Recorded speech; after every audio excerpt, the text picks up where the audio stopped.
ನೀವು ವಿಡಿಯೋ ಮಾಡಕ್ಕೆ ಸ್ಟಾರ್ಟ್ ಮಾಡಿದಾಗಿಂದ ಒಂದು ಲೈನು ತುಂಬಾ ಎಲ್ಲ ಕಡೆ ವೈರಲ್ ಆಗ್ತಾ ಇರೋದು, ಧರ್ಮಸ್ಥಳ ರಕ್ಷತಿ ಏನ್ ನಿಮ್ ಪ್ರಕಾರ ಹಂಗಂದ್ರೆ? ಧರ್ಮೋ ರಕ್ಷಿತ ನಾವು ಕೇಳಿದ್ವಿ, ಧರ್ಮವನ್ನು ನಾವು ರಕ್ಷಿಸಿದ್ರೆ ಧರ್ಮ ನಮ್ಮನ್ನು ರಕ್ಷಿಸುತ್ತೆ ಅಂತ. ಇವಾಗ ಅದಕ್ಕೊಂದು ಸ್ವಲ್ಪ ಬದಲಾವಣೆ, ಧರ್ಮನ ರಕ್ಷಿಸ್ಕೊಳ್ಳೋಕ್ಕೆ ಬಿಡಿ, ಕೆಲವರು ಮಾತ್ರ ಧರ್ಮದ ಈಗ ಇವತ್ತೇನಾಗಿದ್ದೀವಿ ಅಂತಂದ್ರೆ ನಾವು ಮಾತೆತ್ತರೆ ಎಲ್ಲವನ್ನು ಧರ್ಮಕ್ಕೆ ಟರ್ನ್ ಮಾಡ್ತೀವಿ. ಊಗುರು, ನಾನು ಇಂದು ಮುಂದು ಎಂದು ಹಿಂದೂ, ಅದರಲ್ಲಿ ಎರಡನೇ ಮಾತೇ ಇಲ್ಲ ಗುರು. ನಾನು ಸರ್ವ ಧರ್ಮವನ್ನು ಗೌರವಿಸ್ತೇನೆ, ನನ್ನ ಧರ್ಮವನ್ನು ಆರಾಧಿಸ್ತೇನೆ.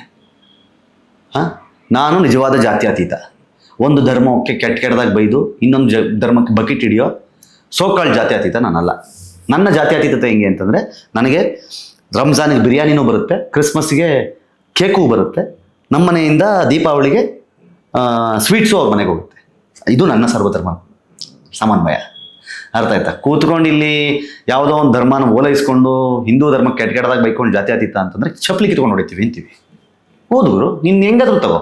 ಒಬ್ಬ ಪತ್ರಕರ್ತನಾಗಿ ರಾಷ್ಟ್ರೀಯ, ಹೌದಪ್ಪ ನಾನೊಬ್ಬ ರಾಷ್ಟ್ರಭಕ್ತ, ನಾನೊಬ್ಬ ದೇಶಭಕ್ತ, ನಾನೊಬ್ಬ ಧರ್ಮಭಕ್ತ, ತಪ್ಪೇನು ಗುರು? ನನ್ನ ಧರ್ಮ ನಾನು ಪ್ರೀತಿಸಿದ್ರೆ ನಾನು ಗಂಧ ಇಟ್ಕೊಂಡು ನಿನಗೇನು ಸಮಸ್ಯೆ ಗುರು? ನಾನು ಹುಟ್ಟಿದ್ದು ಈ ಧರ್ಮದಲ್ಲಿ, ಹೌದಪ್ಪ ನಾನು ಧರ್ಮ ಪಾಲನೆ ಮಾಡ್ತೀನಿ, ಸಮಸ್ಯೆ ನಿನಗೆ? ನನ್ನ ಧರ್ಮನ ಅವನನ್ನು ಅಟ್ಯಾಕ್ ಮಾಡಕ್ಕೆ ಬಂದರೆ ಅವ್ನ ಅಡ್ರೆಸ್ ಮಾಡಿ ಹೋಗಿತೀನಿ, ಏನು ತಪ್ಪು ಗುರು? ಸಿಂಪಲ್ ಒಂದೇ ಒಂದು ಯೋಚನೆ ಮಾಡಿ ನೋಡೋಣ. ಸಮೀರ್ ಇವತ್ತು ಧರ್ಮಸ್ಥಳದಲ್ಲಿ ಮಾಡಿದ ಹಾಗೆ ಯಾವನಾದ್ರೂ ಒಬ್ಬ ಹಿಂದೂ ಯಾವುದಾದ್ರೂ ಒಂದು ಮಸೀದಿಯ ಸಂಬಂಧಪಟ್ಟಂಗೆ ಇದೇ ಥರದ ವಿಡಿಯೋ ಮಾಡಿದ್ರೆ ಅವ್ನು ಜೀವಂತವಾಗಿರ್ತಿದ್ನ? ಇವತ್ತು ಇರ್ತಾ ಇದ್ನಾ? ಉಳಿಯಕ್ಕೆ ಸಾಧ್ಯ ಇತ್ತ ಅವನು? ಯೋಚನೆ ಮಾಡ್ಬೇಕು. ನಾವುಗಳು ಒಂದು ಸ್ವಲ್ಪ ತಲೆಯಲ್ಲಿ ಇಟ್ಕೋಬೇಕು. ಇವ್ರ ಮನೆಗೆ ಬೆಂಕಿ ಬೀಳುತ್ತಲ್ಲ ಅವತ್ತೇ ಬುದ್ಧಿ ಬರೋದು. ಇವ್ರ ಮನೆಗಳಿಗೆ ಬೆಂಕಿ ಬೀಳುತ್ತೆ ಅವತ್ತು, ಥೋ ಕೀರ್ತಿ ಹೇಳಿದ್ದಾಗುರು ಅಂತಾರೆ. ನಾನು ನನ್ನ ಮನೆಯ ಅಷ್ಟೊತ್ತಿಗೆ ಭದ್ರ ಮಾಡ್ಕೊಂಡಿರ್ತೀನಿ, ನನ್ನ ಸುತ್ತ ಇರೋರನ್ನ ಭದ್ರ ಮಾಡಿಟ್ಟಿರ್ತೀನಿ. ತಿಕ್ಕಲ್ ಥರ ಆಡಬೇಡ್ರಿ, ಇದು ವಾಸ್ತವ ಅಂತ ಅರ್ಥ ಮಾಡಿಸೋ ಪ್ರಯತ್ನ ಮಾಡ್ತಾ ಹೋಗ್ತೀನಿ.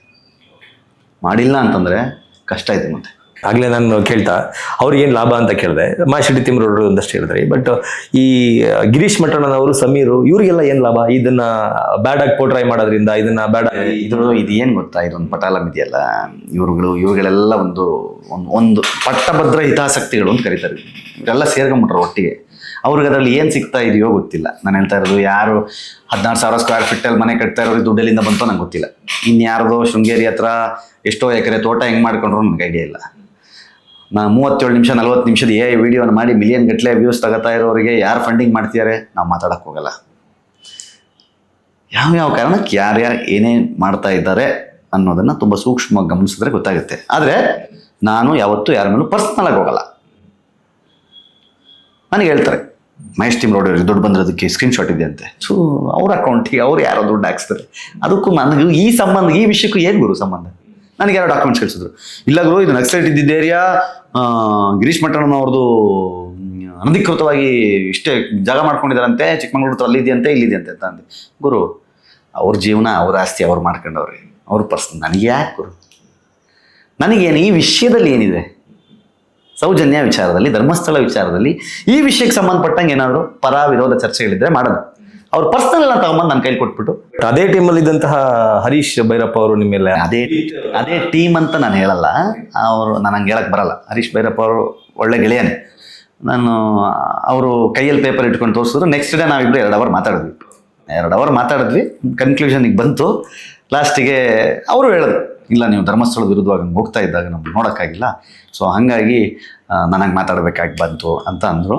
ಆಮೇಲೆ ನಾನು ಹೇಳಿದೆ, ನೇರ ಹಂಗಾದ್ರೆ ಡಾಕ್ಯುಮೆಂಟ್ಸ್ ತೋರಿಸ್ಬೇಕು ನೀವು ಅಂತ.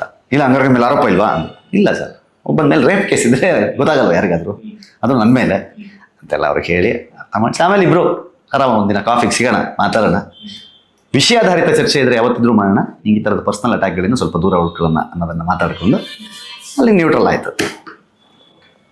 ಮತ್ತೊಂದು ಏನಪ್ಪ ಅಂತಂದರೆ, ಈ ಇನ್ಫಾರ್ಮೇಷನ್ ಅಂತ ಬಂದಾಗ ನೀವು ಒಂದಷ್ಟು ವರ್ಷಗಳಿಂದ ಜರ್ನಲಿಸಮ್ ಫೀಲ್ಡಲ್ಲಿ ಇದ್ದಾರೆ. ಅಂದರೆ ನಿಮ್ಗೆ ಅದೊಂದು ಇನ್ಫಾರ್ಮೇಷನ್ ಬೇಕು ಅಂತಂದಾಗ ಪರಿಚಯ ಇರೋರ ಮುಖಾಂತರ ತಗೊಳ್ಳೋದು, ಅಥವಾ ರಿಕ್ವೆಸ್ಟ್ ಮಾಡ್ಕೊಂಡು ತಗೊಳ್ಳೋದು, ಅಥವಾ ನಿಮ್ಮ ಸೋರ್ಸ್ಗಳ ಮೂಲಕ ತಗೊಳ್ಳೋದು ಏನೋ ಮಾಡ್ತೀರಾ. ಈಗ ಧರ್ಮಸ್ಥಳ ವಿಚಾರದಲ್ಲಿ ಬೇರೆ ಮಾಧ್ಯಮಗಳಿಗೆ ಸಿಗ್ತಾ ಇರುವಂತಹ ಒಂದಷ್ಟು ಇನ್ಫಾರ್ಮೇಷನ್ ನಿಮ್ಗೆ ಯಾಕೆ ಸಿಗ್ತಿಲ್ಲ? ನಿಮಗೊಂದು ನೆನಪಿರಲಿ, ಈ ವಿಷಯದ ಬಗ್ಗೆ ನಾನು ಚರ್ಚೆನೇ ಮಾಡಬಾರ್ದು, ಮಾತೇ ಆಡಬಾರ್ದು ಅಂತ ಯಾಕೆ ಅಂದ್ಕೊಂಡಿದ್ದು ಅಂತಂದರೆ, ಇದು under trial. Under investigation case.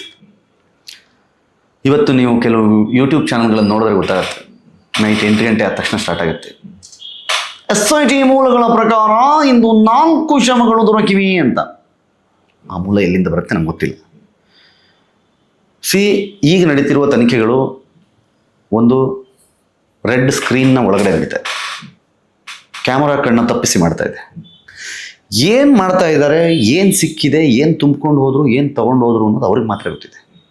Official ಅಧಿಕೃತ ಹೇಳಿಕೆಗಳನ್ನು ಕೊಡಬೇಕಾಗಿದ್ದು ಅವ್ರು ಮಾತ್ರ. ಅವ್ರ ಹೇಳಿಕೆಗಳನ್ನು ಕೊಡ್ದೇನೆ ನಾವ್ಯಾರು ಅದು ಮಾತಾಡೋಕ್ಕೆ? ನಾವ್ಯಾರು? ನಾನೊಂದು 2 ವಿಡಿಯೋಗಳ ಲಿಂಕ್ ಕಳಿಸ್ತೀನಿ. ಇವತ್ತು ಭೀಮನನ್ನು SIT ಅವರು ಕರೆದು ವಿಚಾರಣೆಯನ್ನು ಮಾಡಿದ್ದಾರೆ. ವಿಚಾರಣೆಯಲ್ಲಿ SIT ಅವರು ಭೀಮನಿಗೆ ಒಂದು ಪ್ರಶ್ನೆಯನ್ನು ಕೇಳಿದ್ದಾರೆ. ಭೀಮಾ, ನೀವು ಇದನ್ನು ಹೇಗೆ ಮಾಡಿದಿರಿ, ಹಾಗೆ ಮಾಡಿದಿರಿ, ಹೀಗೆ ಮಾಡಿದಿರಿ ಇಂದ. ಆಗ ಭೀಮಾ ಈ ಥರದ ಉತ್ತರವನ್ನು ಕೊಟ್ಟು ಅವರಿಗೆ SIT ಅವರಿಗೆ ಕನ್ವಿನ್ಸ್ ಮಾಡುವ ಕೆಲಸವನ್ನು ಮಾಡಿದ್ದಾರೆ. ಈ ಒಂದು ಉತ್ತರದಿಂದ SIT ಅವರು ಸಹಿತ ಕನ್ವಿನ್ಸ್ ಆಗಿದ್ದಾರೆ ಎಂಬುದು ನಮಗೆ SIT ಮೂಲಗಳಿಂದ ತಿಳಿದು ಬಂದಿದೆ ಅಂತ. ಭೀಮಂಗೆ ಒಳಗಡೆ ಕುತ್ಕೊಂಡು ವಿಚಾರಣೆ ಮಾಡ್ತಾ ಇದ್ರು, ಇಂಟ್ರಾಗೇಷನ್ ಮಾಡ್ತಾ ಇದ್ರು. ಅಲ್ಲಿ ಏನು ಪ್ರಶ್ನೆ ಕೇಳಿದ್ರು, ಏನು ಉತ್ತರ ಕೊಟ್ಟರು, ಅದು SIT ಸ್ಯಾಟಿಸ್ಫ್ಯಾಕ್ಷನ್ ಆಯ್ತೋ ಇಲ್ಲೋ ಅನ್ನೋದನ್ನ ಯೂಟ್ಯೂಬಲ್ಲಿ ಹೇಳ್ತಾರೆ. ಇದು ನಮಗೆ ಬಂದಿರುವ ಬಲ್ಲ ಮೂಲಗಳ ಮಾಹಿತಿ, ಅಧಿಕೃತ ಮಾಹಿತಿ ಅಲ್ಲ ಅಂತಾರೆ. ಏನ್ ಮಾಡೋಣ ಈಗ? ನಾನು ಆ ಥರ ಮಾತಾಡೋಕ್ಕಾಗತ್ತಾ? ಅಜಿತ್ ಆ ಥರ ಮಾತಾಡೋಕ್ಕಾಗತ್ತಾ?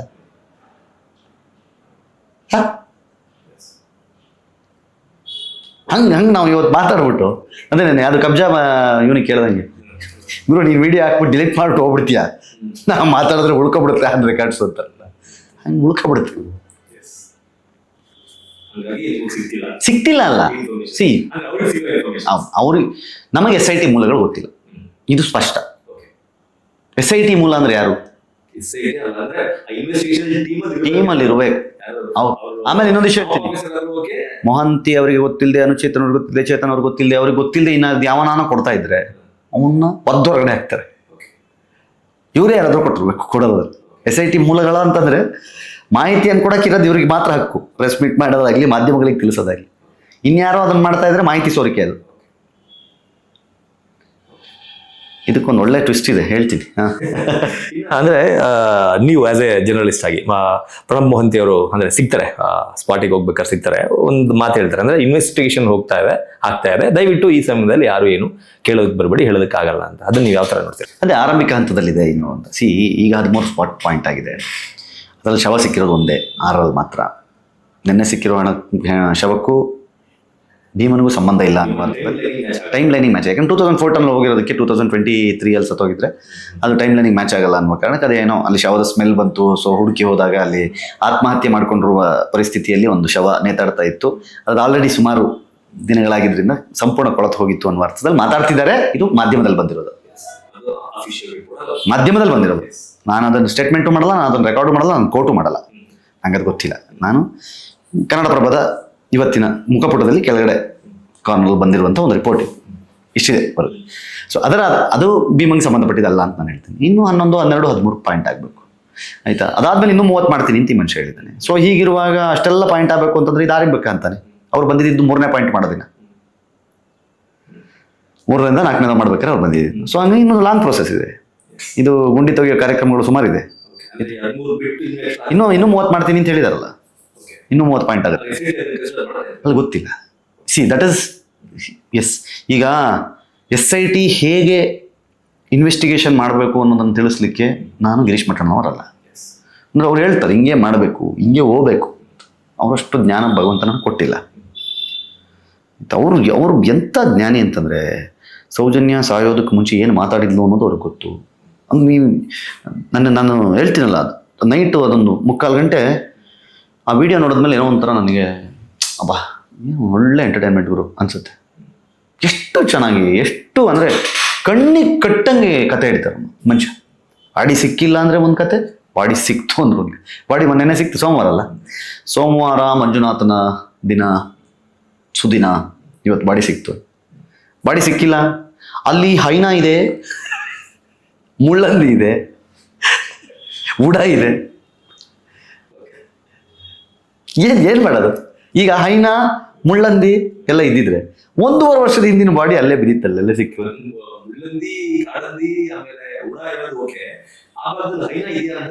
ಹೈನಾ ಪರವಾಗಿಲ್ಲ, ಹೈನಾ ಹೇಳಿದ್ದಾರೆ. ಐನಾ ತನಕ ಬಂದ್ಯಾರೆ. ಅಲ್ಲಿ ಹುಲಿ, ಸಿಂಹ, ಚಿರತೆ, ನಮ್ಮ ಅದೃಷ್ಟ ಅದು, ನಮ್ಮ ಅದೃಷ್ಟ ಅದು. ಬರ್ತಾರೆ ನೆಕ್ಸ್ಟ್ ಬರ್ಬೋದು. ಅಂದರೆ ಈಗ ಯಾವುದೋ ಒಂದು ಮೂಳೆ, ಇಲ್ಲಿ ನೋಡಿ ದೇಹದಲ್ಲಿ 206 ಮೂಳೆಗಳಿರ್ತದೆ, ಅದರಲ್ಲಿ ಈ ಮೂಳೆ ಸಿಕ್ಕಿಲ್ಲ ಅಂದರೆ ಆ ಪ್ರಾಂತ್ಯದಲ್ಲಿರುವಂತಹ ಹುಲಿಗಳಿಗೆ ಬಲಗೈ ಬಹಳ ಇಷ್ಟ, ಹಾಗಾಗಿ ಬಲಗೈನ ಹೊತ್ಕೊಂಡು ಹೋಗಿದೆ ಅಂತಂದ್ರು ಅಂತಾರೆ ಮನುಷ್ಯ. ಬುರುಡೆ ಹೌದೌದು. ಆಮೇಲೆ ಹೋಗಿ ಅವ್ರ ಗುಹೆಗಳನ್ನ ಹುಡುಕ್ಬೇಕಂತೆ, ಬುರುಡೆ ಅಲ್ಲಿದೆ ಅಂತ. ಈ SIT ಅವರು ಈಗ ಸ್ಮಶಾನದಲ್ಲಿ ಹೆಣ ಅಲ್ಲ, ಈಗ ಫಾರೆಸ್ಟ್ ಡಿಪಾರ್ಟ್ಮೆಂಟ್ ಬರಬೇಕು. ಇಲ್ಲ ನಾನು ಹೇಳೋದು ಹೆಂಗೆ ಗೊತ್ತಾ, ಇದು ಹೆಂಗೆ ಆಗಬೇಕು ಅನ್ನೋದು ಮಟ್ಟಣ್ಣವ್ರದ್ದೇ ಒಂದು ಟೀಮ್ ಮಾಡಿಕೊಟ್ಬಿಡ್ಬೇಕು.